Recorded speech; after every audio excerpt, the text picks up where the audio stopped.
Получих запитване от клиент.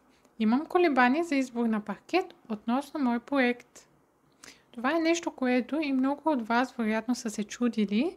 Затова ще ви дам насоки как да изберете правилния. Аз съм инженер Тодорка Цонкова, интериорен дизайнер и основател на студио Интериора. Когато клиент ме пита за паркет, първо гледаме три основни неща. Първо, помещението. Ако е дневна, търсим топли тонове за уют.